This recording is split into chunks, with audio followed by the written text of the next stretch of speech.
Dieu est mort, signé Nietzsche. Si cette parole a été le cri de guerre de l'athéisme militant, elle a été pour moi une véritable source d'inspiration et de transformation intérieure.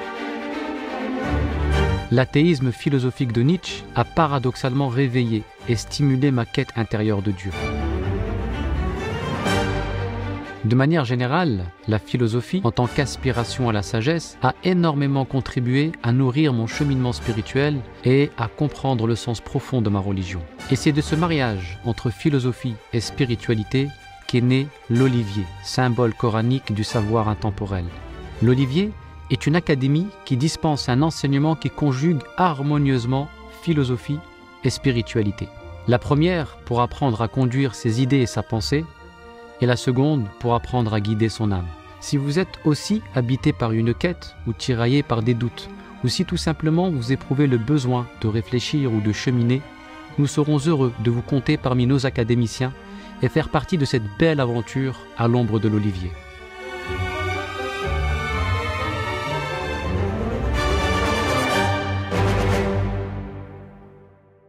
Durant les premiers mois d'appel à la vérité, le nombre de conversions augmentait de manière modeste.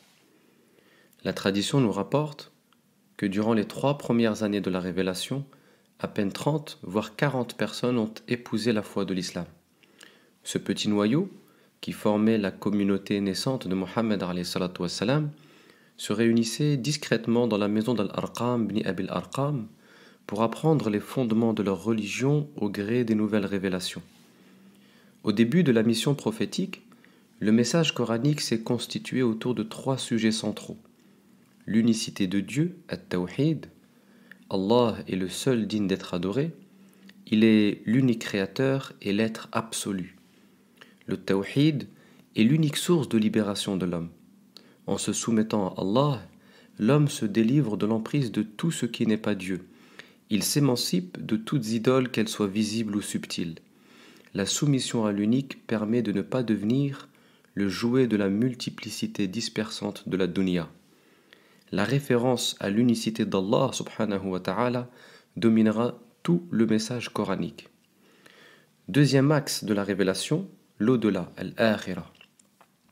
Il s'agit d'un principe fondamental dans la croyance islamique qui permet de relativiser notre rapport à l'ici-bas, de ne nourrir aucun sentiment d'attache vis-à-vis d'une vie qui est vouée à la disparition.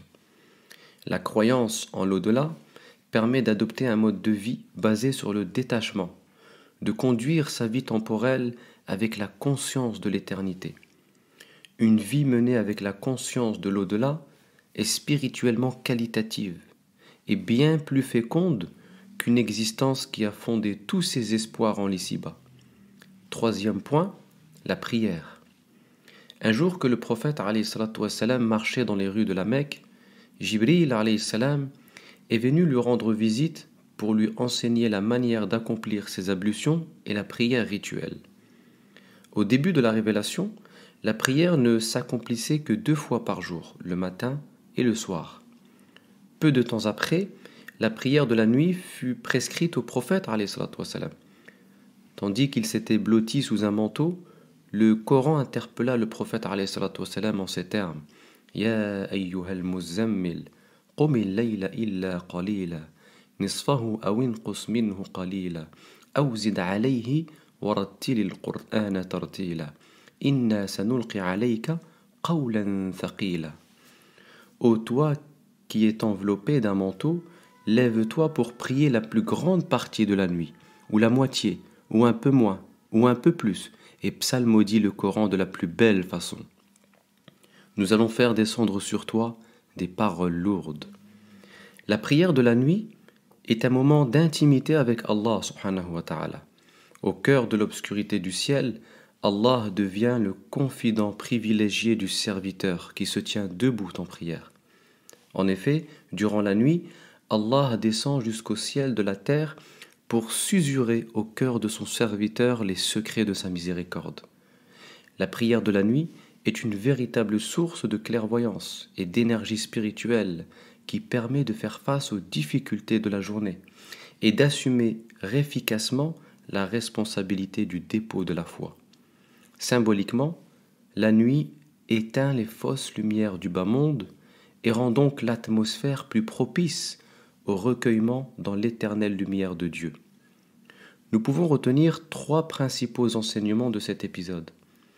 Premièrement, le peu de conversions qu'il y a eu pendant les 3 premières années de la révélation montre que le prophète sallallahu alayhi wa sallam n'était pas dans une démarche démagogique visant à attirer les foules ou à gonfler quantitativement les rangs de la communauté. Il vaut mieux s'entourer de 2 personnes lucides et intelligentes que de 100 personnes médiocres. La valeur d'une mission ne se mesure pas au nombre d'adeptes qu'elle gagne, mais à la qualité des cœurs qu'elle transforme. Deuxièmement, le prophète sallallahu alayhi wa sallam s'est concentré sur l'éducation spirituelle d'un petit noyau solide sans jamais chercher à faire le buzz dans la cité mécoise. À ses côtés et sous le toit de la maison d'Al-Arqam, les premiers croyants se formaient dans le silence et la profondeur. Ils prient la nuit, récitent le Coran et invoquent leur Seigneur. Le prophète alayhi salatu wa salam les initie à une spiritualité profonde, centrée sur la purification intérieure, parce que la religion ne doit jamais se réduire à une pratique frivole des rites. C'est cette première génération de compagnons, pieux, discrets et résolus à vivre à l'ombre de la vérité, qui, par la volonté d'Allah, a permis à l'islam de triompher de l'ignorance. Le secret de leur triomphe réside dans leur éducation intérieure. L'éducation spirituelle est la clé du changement. Elle est la force d'une communauté. Et la force d'une civilisation repose sur l'éducation des hommes qui la portent. Troisièmement, le prophète alayhi salatu wa salam a édifié des êtres de qualité dans des conditions très modestes. Une petite maison à proximité de la Kaaba appartenant à un compagnon Al-Arqam. La qualité de la formation ne dépend pas des conditions matérielles, mais de la disposition spirituelle de chacun. La demeure d'Al-Arqam était une modeste maison dans laquelle venaient s'instruire de grands hommes. Aujourd'hui, nous avons de grandes bâtisses où viennent se former de petits consommateurs. À l'image d'Al-Arqam, sachons faire de nos foyers des écoles ou des espaces de ressources spirituelles pour nous élever jusqu'au firmament de la vérité. Wallahu a'lam, wassalamu alaykum wa rahmatullahi wa barakatuh. Dieu est mort, signé Nietzsche.